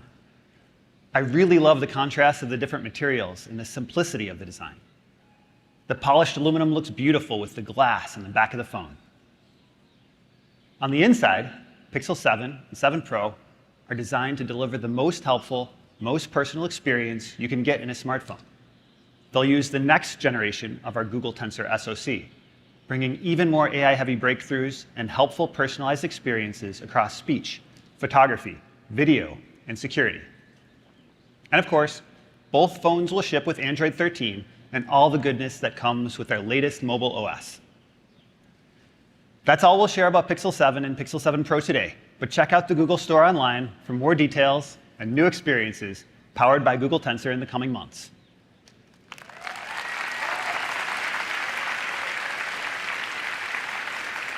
Now, great phones need great earbuds, which is why our Pixel Buds are made to perfectly complement your Pixel phone.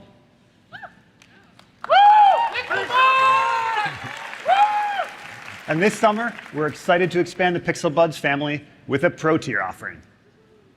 It's a powerful new set of earbuds called Pixel Buds Pro.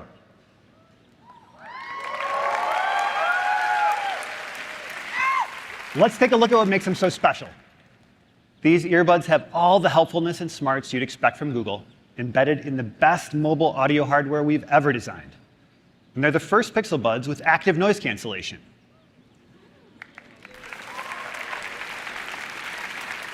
Noise cancellation is a difficult technical challenge because it needs to be smart enough to account for noise across a wide frequency spectrum and powerful enough for super low latency. Pixel Buds Pro deliver one of the best noise cancellation performances in wireless earbuds today because they're designed around a new custom audio processor. It's a 6-core audio chip running Google-developed algorithms tuned by our in-house audio engineering team. It uses a neural processing engine to analyze external sound with extremely low latency, canceling it in real time through custom speakers. Now, everyone's ears are unique, so it's not always possible for the ear tips to form a perfect seal, and that can lead to sound leaking in from the outside. To counteract this, our active noise cancellation uses new silent seal technology to compensate for audio leakage. This helps maximize the amount of noise that's being canceled, so you get immersive, premium sound without distraction. Sometimes, though, you do want to hear what's going on around you. For these occasions, there's transparency mode. It lets outside sound in, so you experience the world like you're not wearing earbuds at all. But great earbuds don't just let you hear things, they allow you to be heard. So whether you're talking on the phone or taking a meeting outside, our beamforming microphones use noise suppression algorithms that have been trained with machine learning. Wind, traffic, or other background noise will be suppressed, and your voice will be clear, no matter where you are.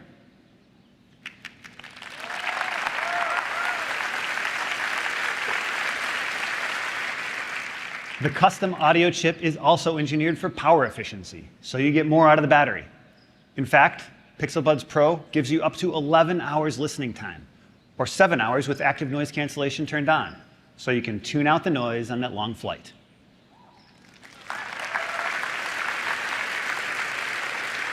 Like all our Pixel Buds, the Pro series are built to deliver a helpful, hands-free experience, so you can ask the assistant for all sorts of things, like walking directions, or get real-time translation in 40 languages, and much more.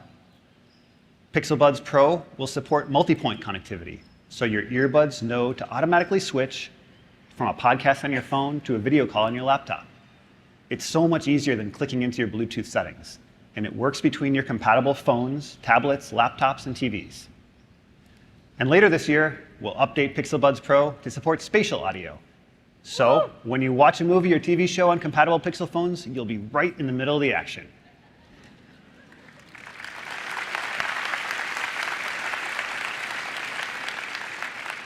Lastly, if you ever lose an earbud, you can use Find My Device to ring your Pixel Buds Pro or see where they're at, even if you only lost one of them.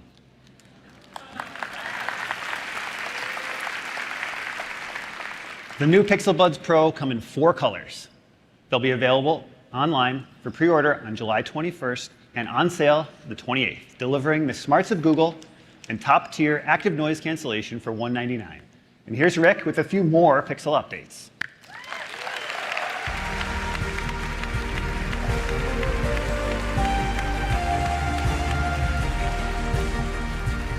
Thanks, Brian.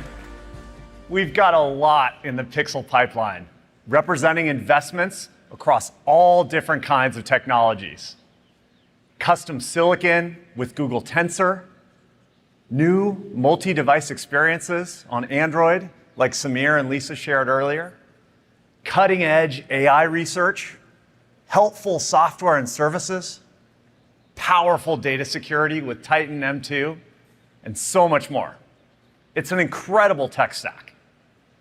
All of these things work in concert to deliver our vision of ambient computing, providing the help people need wherever they want it. In a multi-device world, people don't want to spend their life fussing with technology. An ambient approach gets the tech out of your way so you can live your life while getting the help you need. It doesn't matter what device you're using, what context you're in, whether you're talking, typing, or tapping. The technology in your life works together seamlessly. To get there, we start by laying the foundation with protected computing, as you heard from Jen. With these security and privacy fundamentals in place, we can deliver new, personalized cross-device experiences. Next, we add Google Smarts, a layer of intelligence and responsiveness so your devices don't just work better together, they work better together for you. We're working toward a world where your front door knows when to lock itself. Your TV pauses itself when you get up to grab a snack. Your devices know whether to send an incoming call to your phone, your earbuds, or your watch. Building on our ambient computing vision and our end-to-end Google tech stack, we're able to extend what Pixel devices can do for you now and in the future to be even more helpful. So let me show you what's coming.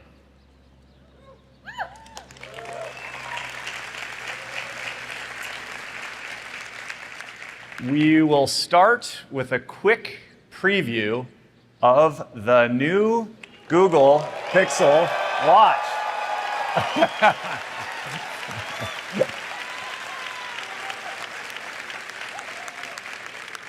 It's the first watch built inside and out by Google, and it's coming this fall with our new Pixel 7.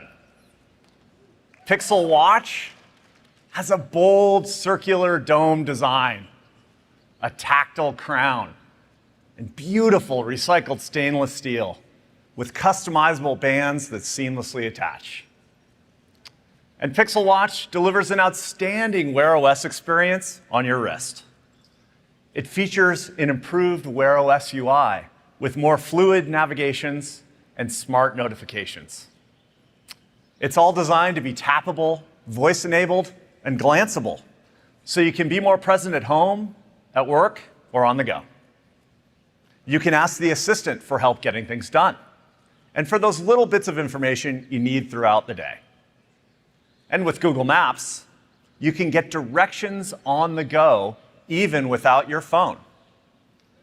With the new Google Wallet, you can leave your physical wallet at home too.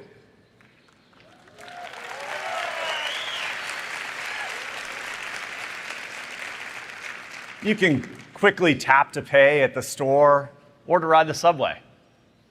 And with the new Google Home app for Wear OS, you can turn off the lights, adjust the thermostat, or get an alert when there's a person or a package at your front door. Now, my favorite thing about the watch is the deep integration with Fitbit, which is coming first.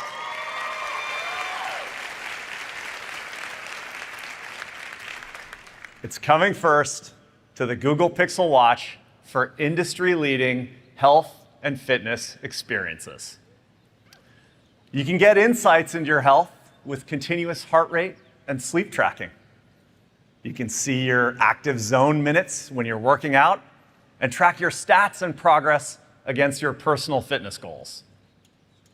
Google Pixel Watch is a natural extension of the Pixel family, providing help whenever and wherever you need it. It'll be available this fall, and we'll share many more details in the coming months. Now, along with wearables, the Android team has made big advancements in tablet software, like you saw earlier. And there's so much we can do here when we apply Google's tech stack with Tensor to a larger screen Android experience. So I want to give you a sneak peek at something we're working on for 2023. Now, normally we wouldn't announce a new product a year before it's ready, but there's so much amazing energy around tablets in the developer community that we wanted to bring you all into the loop. So here's a first ever look at our new Pixel tablet.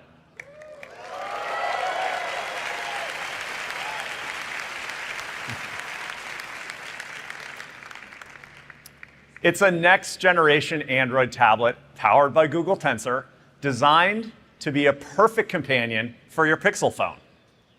The tablet bridges your on-the-go life with your at-home life, working seamlessly with all of your Pixel devices to provide the most helpful experience possible. We're designing it to be the most helpful tablet in the world, and we're aiming to make it available next year.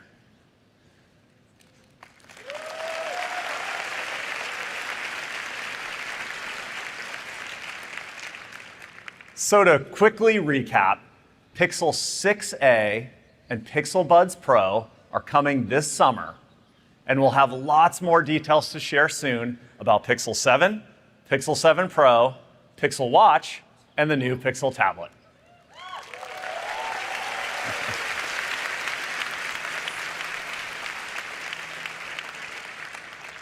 We're pushing forward into so many helpful hardware experiences across phones, wearables, audio, smart home, and tablet computing. It adds up to a true Pixel family of devices with different options for different budgets and needs. With ambient computing as our North Star, this Pixel portfolio is a holistic approach to hardware designed around you. I can't wait for you to check out these new hardware experiences for yourself. And you can see all of this online at the Google Store, or you can drop by our physical Google stores in New York City. Along with our original location in Chelsea, we're adding a second one in Williamsburg this summer. So please step by and check it out if you can.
Today we talked about all the technologies that are changing how we use computers and access knowledge.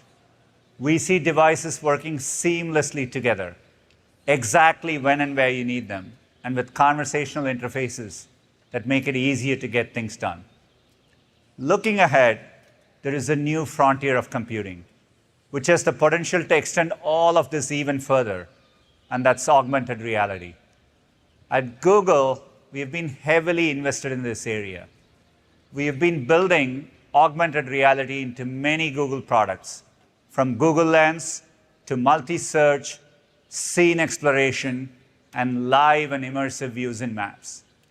These AR capabilities are already useful on phones, and the magic will really come alive when you can use them in the real world without the technology getting in the way.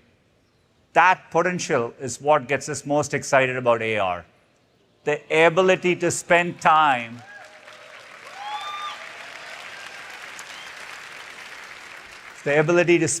focusing on what matters in the real world, in our real lives. You know, the real world is pretty amazing.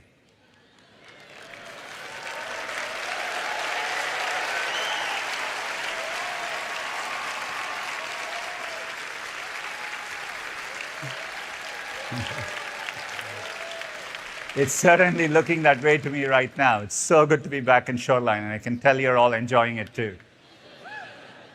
It's important we design in a way that is built for the real world and doesn't take you away from it. And AR gives us new ways to accomplish this. Let's take language as an example. Language is just so fundamental to connecting with one another. Yet, understanding someone who speaks a different language or trying to follow a conversation if you're deaf or hard of hearing can be a real challenge. Let's see what happens when we take our advancements in translation and transcription and deliver them in your line of sight in one of the early prototypes we've been testing. Take a look. My mother speaks Mandarin, and I speak English, which is a strange thing. 他讲英文我可以听得懂，可是有时候我讲不来嘛。We'd love to be able to share with you a new prototype we've been working on. You should be seeing what I'm saying, just transcribed for you in real time, kind of like subtitles for the world. What we're working on is technology that enables us to break down language barriers, taking years of research in Google Translate and bringing that to classes. Do you see me? Oh, sí te veo. I'm actually looking straight into your eyes, and it seems like you're looking right at me. Oh, sí, estoy viendo lo que estás diciendo para ayudarte. Making access to information just instant and intuitive. By doing that, technology fades into the background, and we're more connected with the people and the things around us.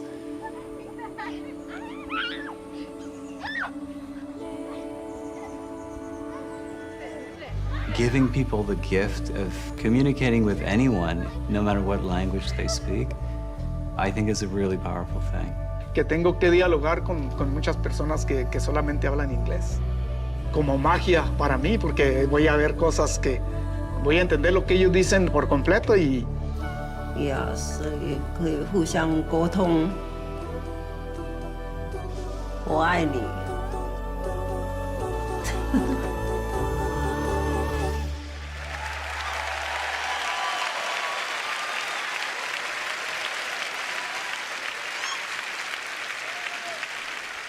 You can see it in their faces, the joy that comes with speaking naturally to someone. That moment of connection to understand and be understood. That's what our focus on knowledge and computing is all about.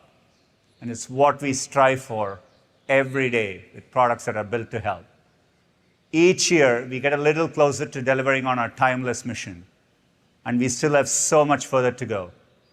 At Google, we genuinely feel a sense of excitement about that.